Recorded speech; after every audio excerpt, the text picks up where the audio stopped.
You know, who doesn't like the old Metroidvania style games? But look, guys, we're a little light here on donations, so we're gonna get some of these goals met. You know, we've got $10 towards Super Ghouls and Ghosts at least. 80% professional category. Apparently, there we go. So we have a donation from Dark Alexander, $10, saying P4P hype. Thanks everyone for coming out to support Save the Children. Apparently, it showed up in what he donated it to before it showed up as a donation. So speedrun.com is much faster. But we have some bonus games like SD The Great Battle. Don't know what game it is. Sounds cool though. So your Freedom Planet, Endgame Blooper Lines, Lion King, Upside Down Simba if you want to get some more inverted Disney action. Final Fantasy XIV, you're going to be fighting King Thordan and all of his knights, and all of his knights, and his knights going forth until eternity. $50 to get that one in the marathon. We also have some bid wars coming along. We've got Super Metroid Save or Kill the Animals, Castlevania 3 route selection between Alucard, Cypher, and Trevor. They all have really cool names, and then there's just Trevor. Just Trevor. Damn it, Trevor. You got Chrono Trigger named Chrono. Currently, it's just gonna be Chrono. Name Luca, also just gonna be Luca. Name Marl, just gonna be Marl. We really gotta get some names up here, guys. Name Robo. I name it Blitz. If nobody does, I will. And name Ayla for the last one for Chrono Trigger.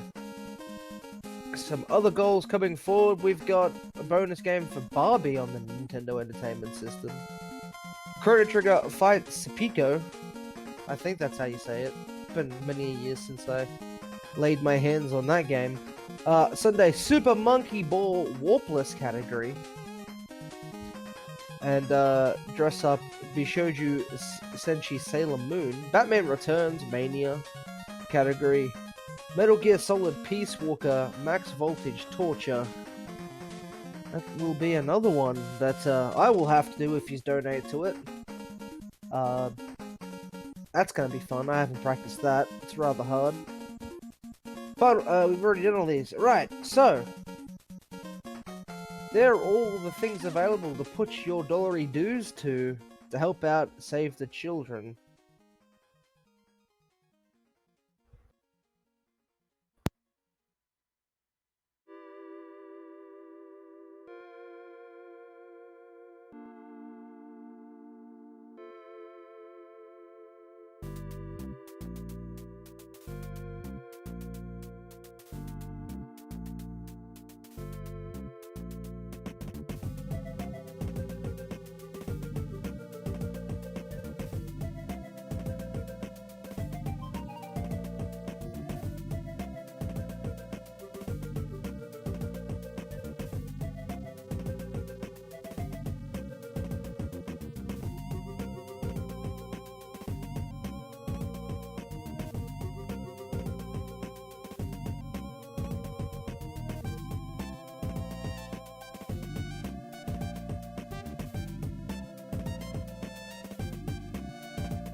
guys.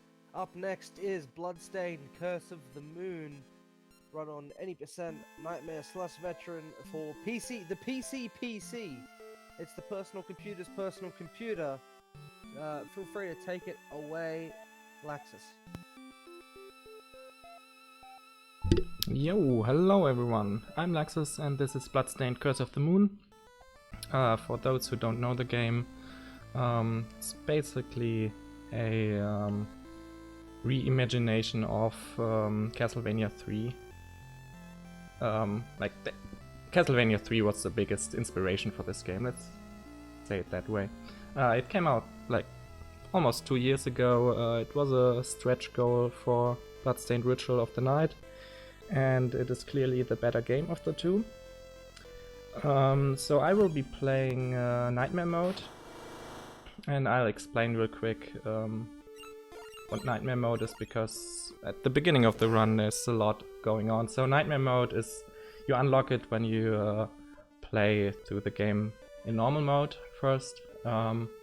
Nightmare mode, you have a completely different final stage with a different final boss, and it's a really good stage.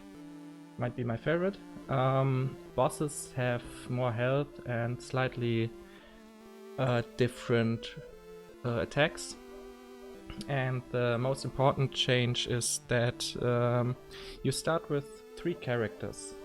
In normal mode you only start with 1 character, Zangetsu. I don't have Zangetsu at all, but I have the other 3 characters from the beginning, and that is very important for this category, as you will see very soon. And with that, I guess we'll start. I'll try to count you down.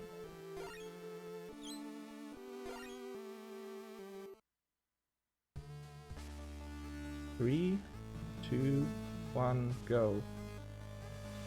Alright, this is Miriam. She has a higher jump and this long range whip attack. Also she has pretty strong sub-weapons. She also has a slide. Then we have Alfred, the old guy. He has a pretty weak attack, but he has very strong sub-weapons. We will only see one, but it's completely broken. And then we have Alfred, who's basically the Alucard of the game. You can turn into a bat. With that, let's take the shortcut to the boss. Oh, so I don't miss the ice.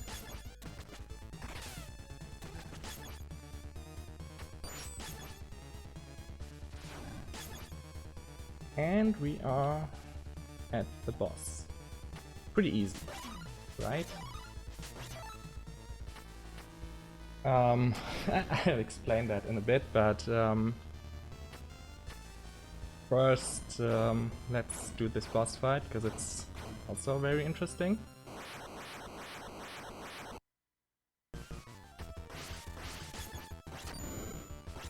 Alright, so what happens here is I freeze that sickle. It's the only sub-weapon you can actually freeze. And for some reason, when it blinks like that, it regains its hitbox for a frame. So it deals a ton of damage, 23 times damage over the course of 3 seconds. And if you can put 2 of those in the inside the hitbox of the boss, it just melts the boss. We will use it for several bosses in this run. There would be faster ways to kill a boss, but we need the sickle for other stuff. Alright, then I should maybe explain the zips. So most of them are pretty easy when you freeze something. Mostly enemies, but also the sickle works. And then oh, I hope this works. Okay, it worked. So when you freeze it and then go inside the frozen enemy or whatever it is, above the ground, not too high up, and transform back from bat form, then you usually just fall right through the floor in the room that is located below. Most of them are really easy, you could do them. You just play the game and try it out. It's really not that hard. But sometimes there's just not a room below, so you would fall endlessly, I guess. Okay, that one is a hard one. Those with the sickle are really precise with the height where you have to be when you transform back. Alright, once again doing the sickle strat here. Should be fine. Smack him with Alfred, very important. Okay, good. Just have to make sure that both of the sickles hit him. Then it's pretty easy. So there is a faster sub-weapon for bosses, which is the axe. The axe is incredibly strong. For comparison, a normal whip of Miriam deals 4 damage, the axe deals 25 damage. A frozen enemy takes double the damage, so axe on a frozen boss would deal 50 damage. So I will use that on some bosses. Unfortunately, often I just need the sickle for zips, so I will use that for some bosses. For this one though, I will grab the axe. This boss has a really precise one cycle quick kill, I hope I can get it. Also, this is a really hard zip. Very precise. You couldn't see any of it. Oh my god, I skipped the health upgrade. This is bad. God, I hope I don't regret that. This might be a problem. But okay. Okay, let's see if I can get this quick kill. I hope I do.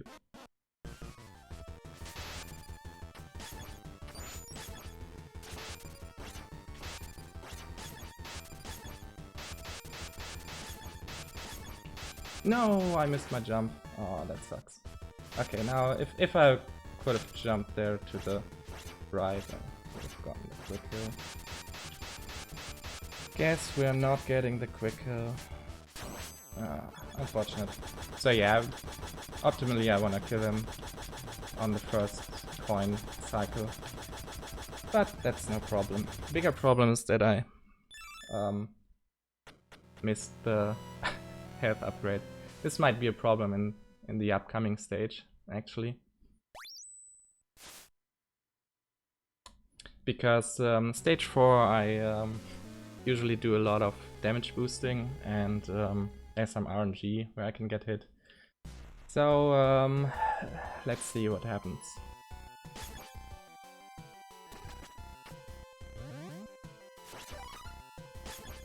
What am I doing?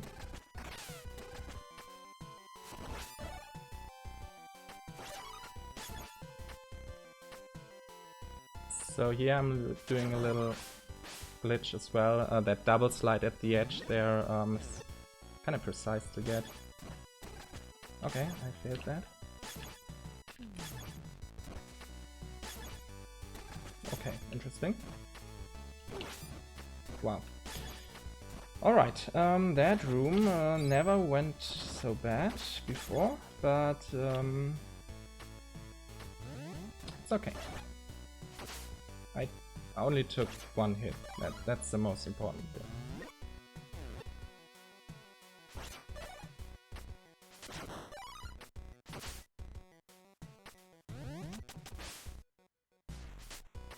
Okay, I want that.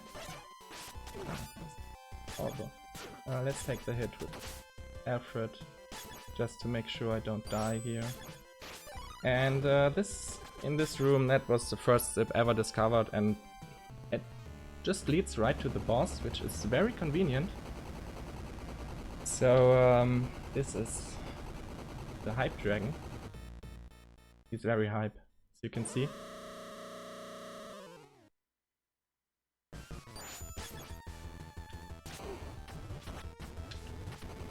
Okay, I'm fine.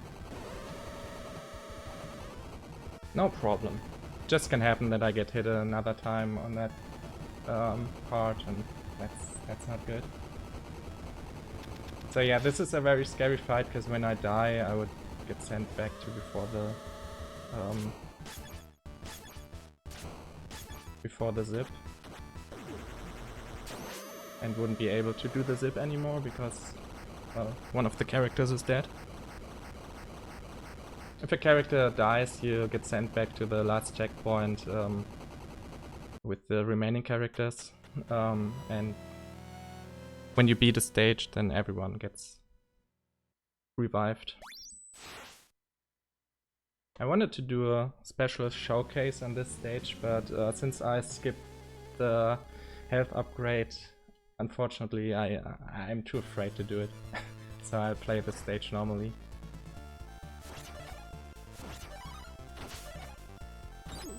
Okay, they're very tight jumps.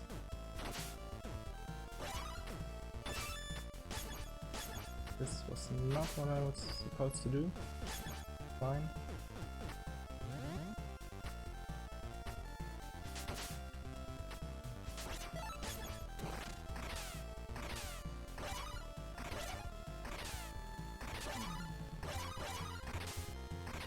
So as you can see, stairs are great. Sometimes you can just fall right through them. It's consistent, but sometimes I still mess it up. So that's basically like any Castlevania stairs. Okay, this is a different kind of zip. I set up 2 sickles here. That way I can go out of bounds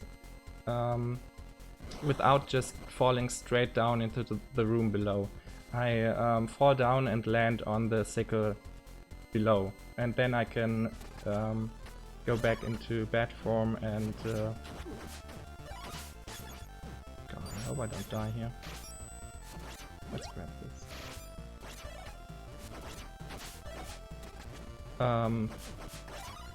So I can go back into bat form and just fly to the side while out of bounds.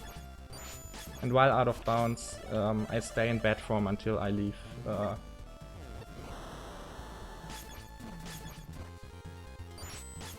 out of bounds area. Alright, yeah, zips, like always. This is a very tough fight. As you can see, I again have the sickle, so and he moves around quite a bit. So setting this up is not easy. It should be fine. So I have to set up 2 sickles in a way that both hit him. Perfect. If it works, it looks really cool, but it's definitely not easy to set up. By the way, those desperation attacks at the end, they can't kill you.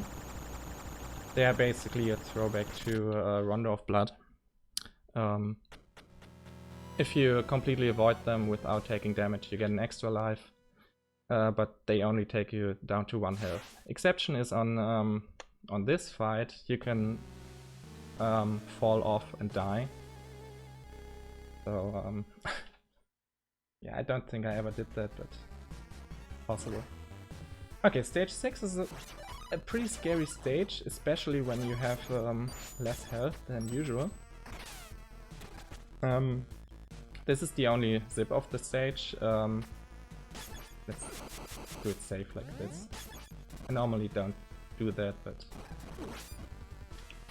this damage boost was intentional. You turn a little bit faster back from bat form if you get hit instead of transforming back. So this stage is really scary, so I hope it works out. Especially this room is scary. The boss full of RNG. Yeah, it's a fun stage. Usually kills a lot of my runs. Should be fine. Perfect. If I set up that sickle too high, then I just get stuck under that pipe and can't jump at all. kind of weird. Okay.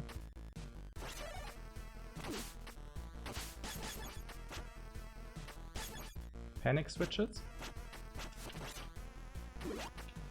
I died there for a second. Oh my god, this is scary. So I took a hit that killed me while I was collecting the health. You are only dead when you actually hit the ground, not before that. Which is interesting. I'll just make it a bit more exciting for you guys. And for me. Why do I have to skip the health upgrade on a marathon run? Oh my god. I get a bit of health back here as well. So like I said, pretty random boss. Again, I have to set up 2 sickles. How the boss moves is completely fixed.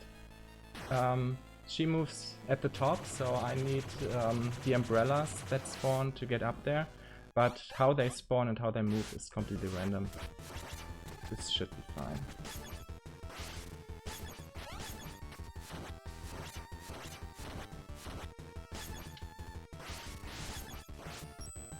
Okay, that was a good boss.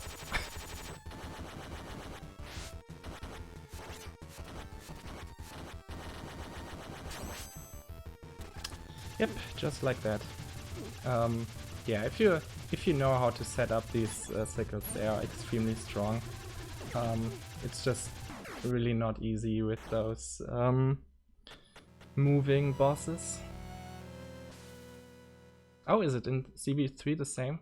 I don't even know that.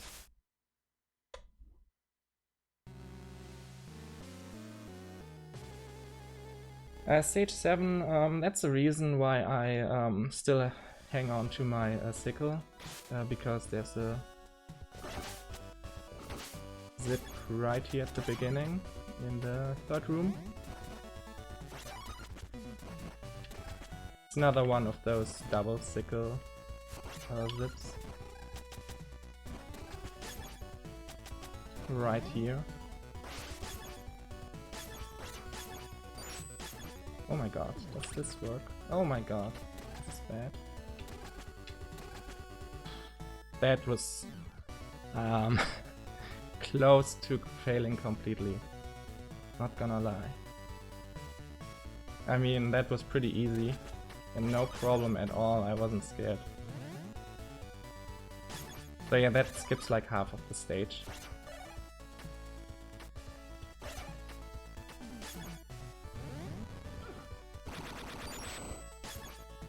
This, on the other hand, is an intended shortcut, where I pick up the axe and with the axe, only the axe can destroy it, or the charge slash of Ultimate Zangetsu, but I don't have that, obviously.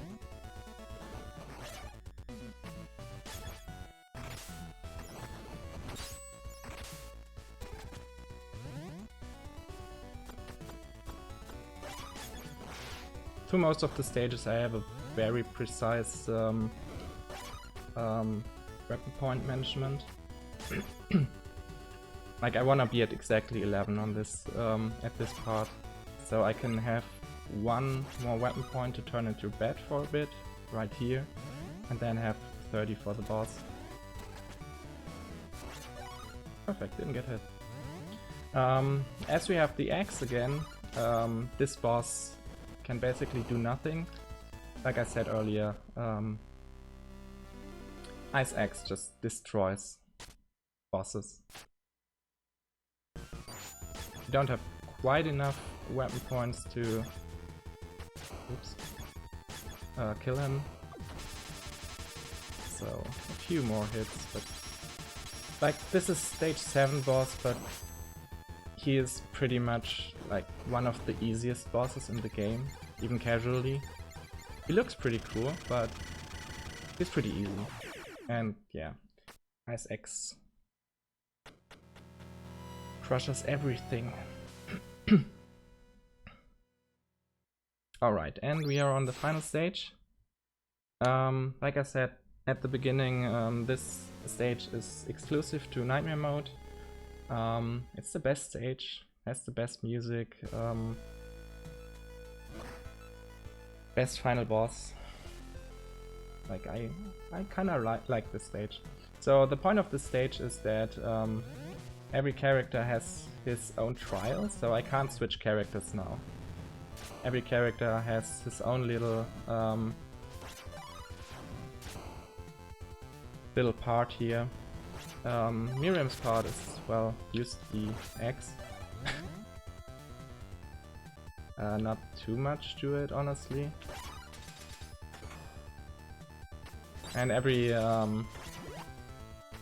trial has a mini boss at the end. This one I manipulate in a certain way so I can get a double X hit in, like this. I hit him at the top and then I go down with the X and the enemy goes back into the hitbox to get hit a second time. Alfred's part is the best because I can play as Alfred, and Alfred is clearly the best character in the game. He also has a platform cycle skip here, just by doing this. I can jump on here early and can basically get through this without stopping.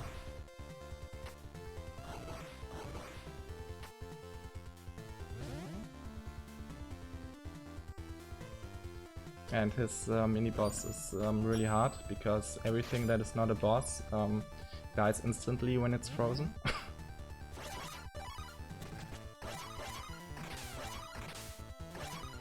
G-Bell's part is really boring. It's only just fly over everything. It's literally everything there is to it. So let's talk about the final boss. Final boss is Zangetsu. If you have played this game, then you know that it's, well, basically the main character of the game. And he's the final boss in Nightmare mode, because he has been taken over by Demon. Also, going down the stairs. Clearly not like Castlevania. So he has 3 different patterns. If he gives me the good pattern, then I can one-cycle him. If he gives me the bad pattern twice, then I can't even two-cycle him. So let's see what he does. This fight is only Miriam, and on one pattern each, the other 2 characters give you a little bit of help, but it's pretty much Miriam alone. And she has the axe. And this is the best pattern, so I can one-cycle and you don't see much of the fight. Perfect. Yeah, that's another X double hit, so pretty consistent to get the one-cycle on this one. And time is coming up in a moment. Just have to defend Alfred from those evil flames. And time.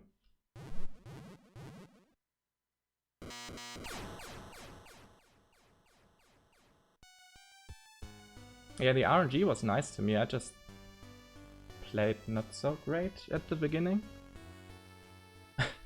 was decent at the end.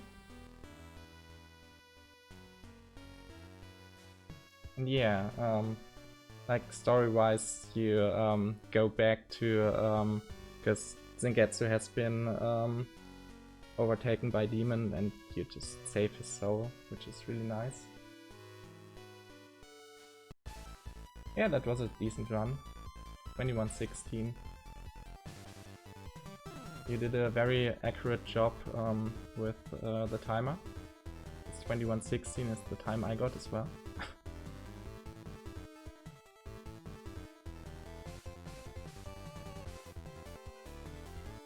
The curse is lifted. I don't know if Tin's curse is lifted like that.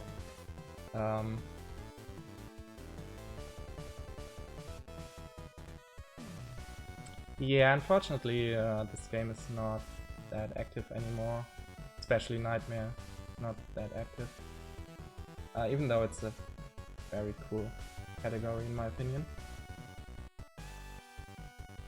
But yeah, that was a decent run. Did I say thanks for GG's already? If not, then thanks for GG's. If I did it already, then please forget it again. I only want to thank you once.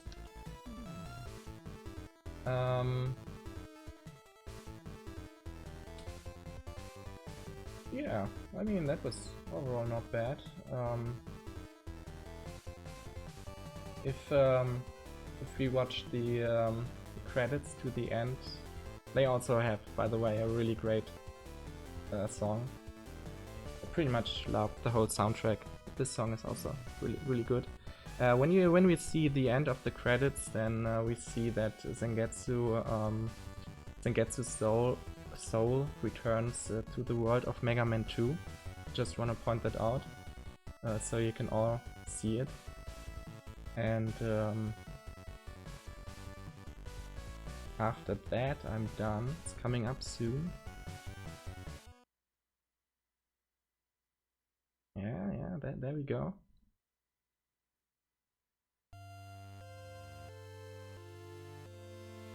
There he is. I mean, this is clearly the world from Mega Man 2. You can't tell me anything else. This is Mega Man 2, and this confirms the Bloodstained Mega Man crossover. Soon TM. Alright, that's it. Thanks everyone. I will be back in around 4 hours playing some Ghosts and Goblins. And have fun until then. See ya.